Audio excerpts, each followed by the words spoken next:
ever since the Russian invasion and then the subsequent freezing of their reserves. That's certainly given global central banks more of a friction around the dollar and the treasury and pointed them more toward either diversify their fiat exchange reserves or hold more neutral reserve assets. Gold is their kind of go-to initial choice. So we've seen a lot of gold buying among central banks. But then some of the more forward-thinking ones can then say, well, is it just gold we should be looking at, or are there maybe Bitcoin, maybe other assets? As a neutral reserve asset that protects seizure, it's also potentially useful for payments. Like when Russia's scrambling to say, okay, well, how are we going to make payments if we're sanctioned, and what ledger can we agree to some other trading partner to use with us? Like a leading open source ledger is like part of the discussion. Now it's probably still too small and volatile, but it's at least entering the picture as, hey, we want to not only secure value, but be able to transfer value to trade partners should we need to. There is no doubt that the Donald Trump administration is meeting up with expectations regarding the president's many campaign promises to Bitcoin and crypto investors.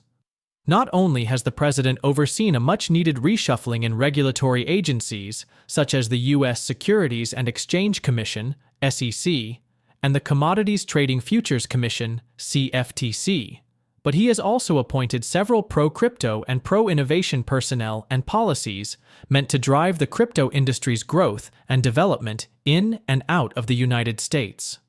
Following President Trump's announcement that he would oversee the creation of a U.S. Bitcoin strategic reserve if elected, key governmental officials in countries like the Czech Republic, Switzerland, Russia, and Japan have proposed similar moves for the countries.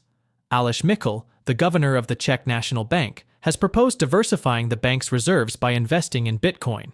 He plans to present a strategy to allocate up to 5% of the bank's €140 billion reserves into Bitcoin, aiming to enhance diversification despite acknowledging the cryptocurrency's volatility.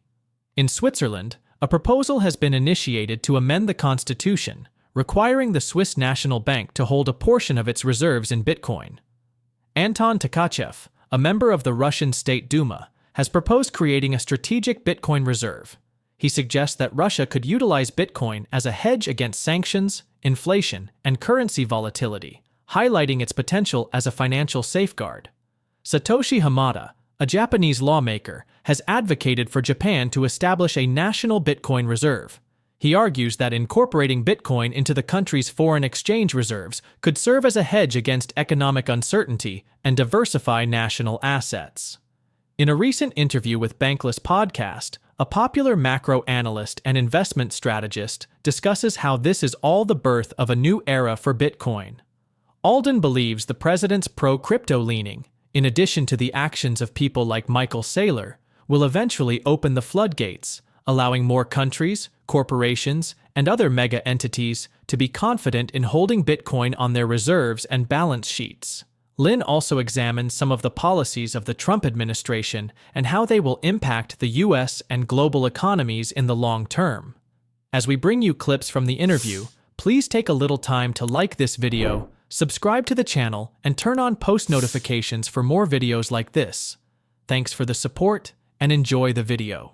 So I think you're on base. I think that that's kind of an extension of fiscal dominance, is to say that basically those that are running fiscal matter a big deal. In addition, they have a variety of other things like tariffs that, while that is technically part of fiscal policy, it touches other parts of the economy as well. And so I still think it's the case that, generally speaking, Fed-related stuff is not like the number one thing. It doesn't mean it's not a variable, but anything kind of monetary related is a little bit in the backseat compared to fiscal.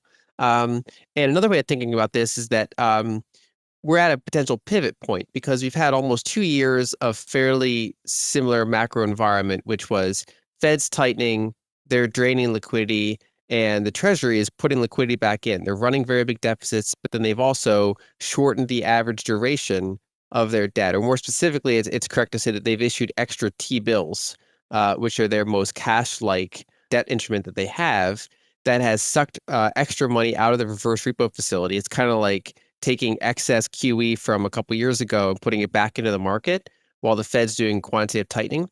As you've had that kind of offset, I would say that that dynamic began in like early 2023, and it's really been in place ever since. And this is we're getting toward the end of certain trend points, which is to say that there's not much money left in the reverse repo facility. So we might have more of a shakeup between the Treasury and the Fed. And then in addition, we have the executive branch that is obviously newly elected and coming in hot with a bunch of policies that are quite different than the prior administration. So there's certainly a lot more balls up in the air here to juggle as we kind of see what's going to happen. And I think the further we get in, maybe that effect diminishes. Generally speaking, the first 100 days of a presidency are a really big deal. In addition, the first 2 years before the midterms, they want to get any kind of disruptive stuff probably out of the way early on, or anything that they need their full majority to do. They probably want to get that passed. We don't know how it's way too early to say what's going to happen with the midterms. So the dynamic could become different there. So certainly in the first 100 days and then the first 2 years, it's interesting. In addition, what's different than his prior presidencies, so his last presidency, he came in, he probably didn't even expect to win back then. It was a surprise to a lot of people, potentially including himself, that he won. He has his team that's some of his own people, but also he had like a lot of you can say more establishment types in his administration.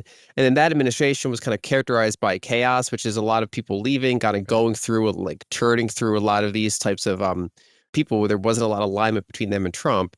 And what's different this time is that they played to win, they won. The team is kind of more aligned this time. Instead of having like kind of establishment and non-establishment, it's a lot more anti-establishment thinking, and they've clearly planned during the transition time to hit the ground running early. So I wouldn't necessarily say that this pace is what we would expect throughout the administration, but it's certainly starting out a really big factor, given that we're already in a fiscally dominant environment. And I think what further amplifies it is that some of the trends that they're at least trying to tackle are structural. And so I've highlighted before that, for example, the trade deficits are structural. These have built up for decades, and they have very entrenched reasons to exist.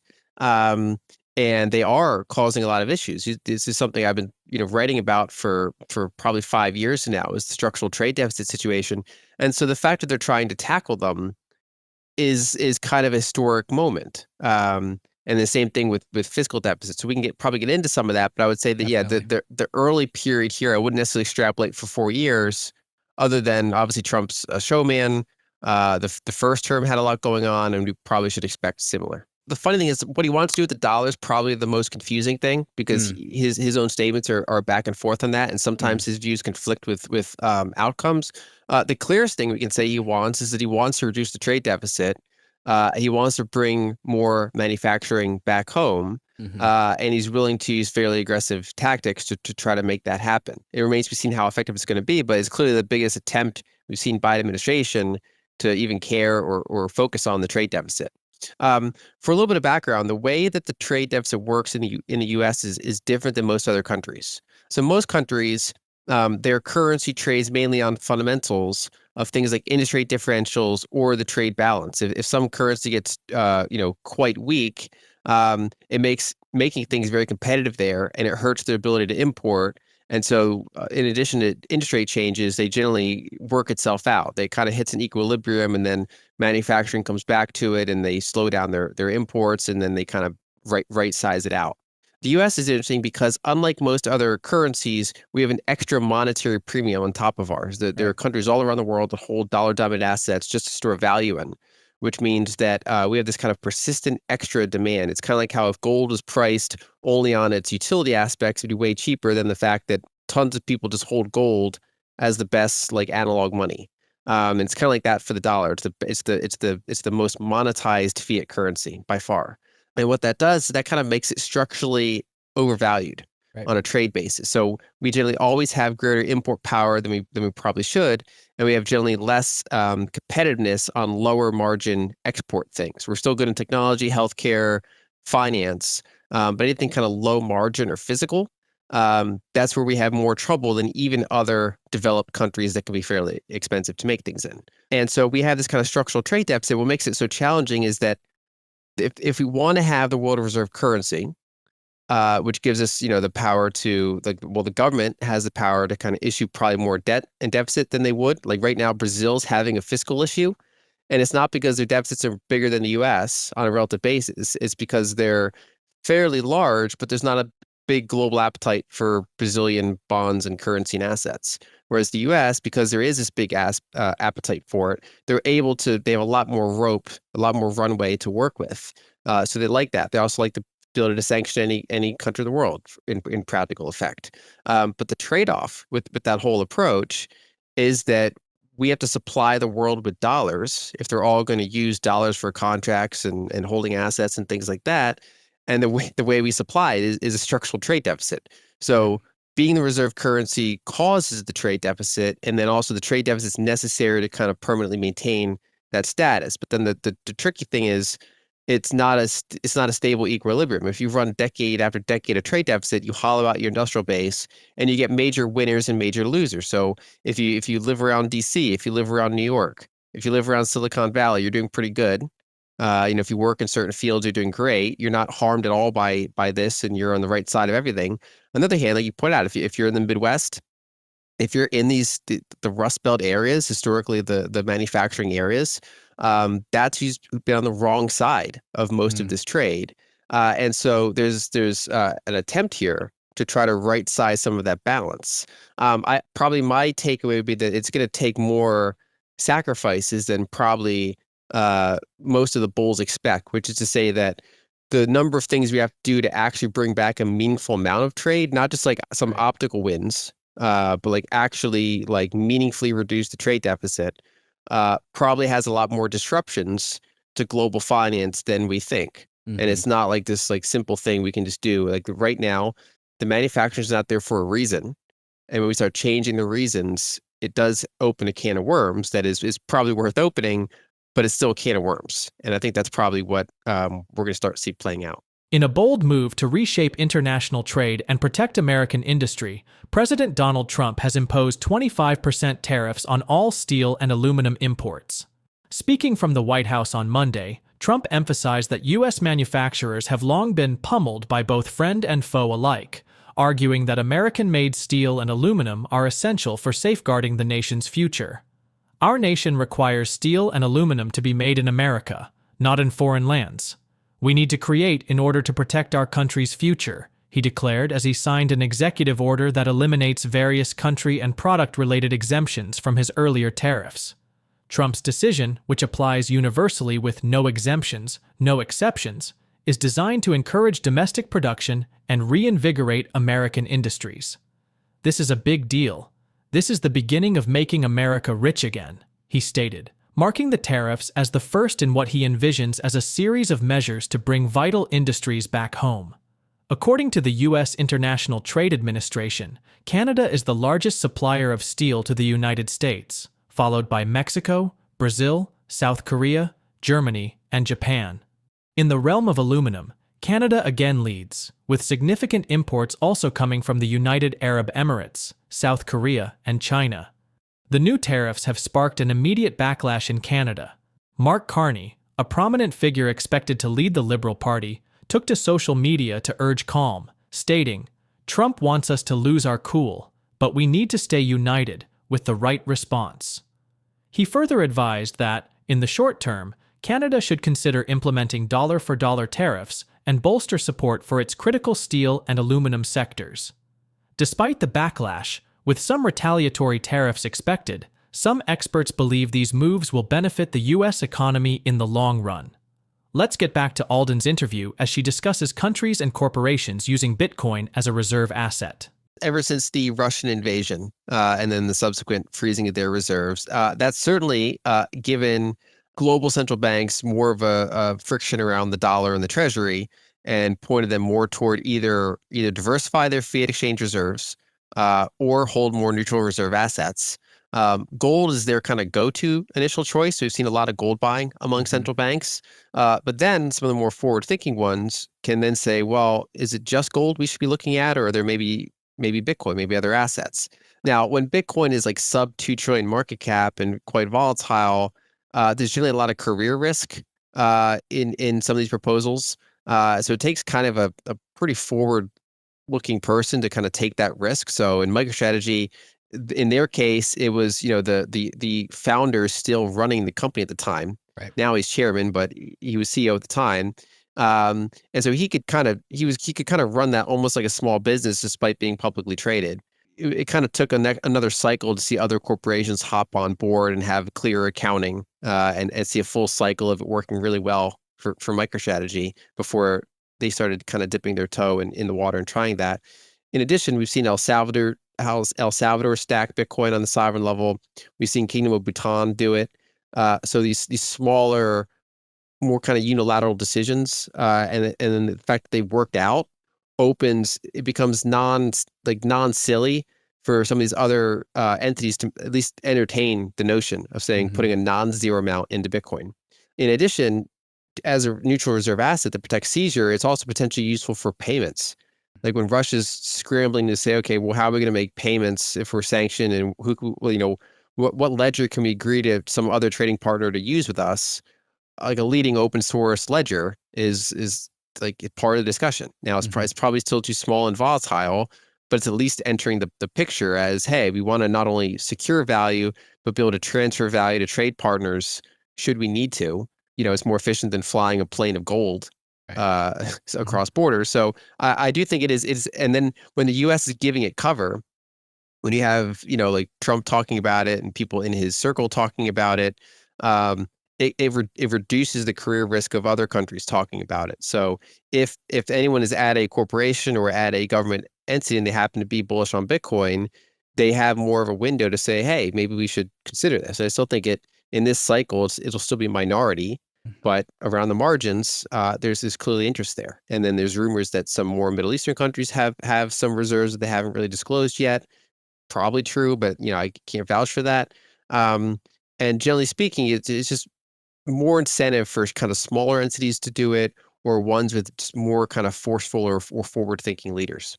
What indication that the fact that at least there's some a supply of conversations happening domestically about Bitcoin inside of the central bank or a government treasury?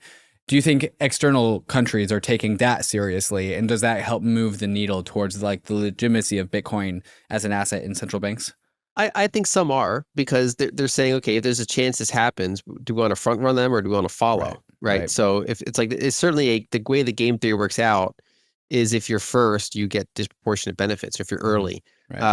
So it certainly should be on a lot of entities' radars now. Now, I probably would err towards smaller things happening, which is to say that, they might ring fence their existing Bitcoin holdings in the US and say, okay, we're going to make this a stockpile. They might even accumulate more. I would generally take the under on something like the full Lummis bill going through and the size that they talk about. It's not to say it can't happen, but it just wouldn't be part of my kind of base case expectation in this administration. But the mere fact that those are even non-zero possibilities, like these were all dead on arrival in the prior administration. So the fact that there's some range of small to medium, potentially even large actions here, just the whole probability curve is just better now. There's also things that they can do, like they can end capital gain taxes on certain assets after a certain period of time. Czech Republic has looked into that as well. Is there precedent for that? There is. I mean, I've heard that Germany has that to some extent. El Salvador, when they kind of rescinded it to some extent, but by making it legal tender, they had that approach. So there is out there, some action for that. Interesting.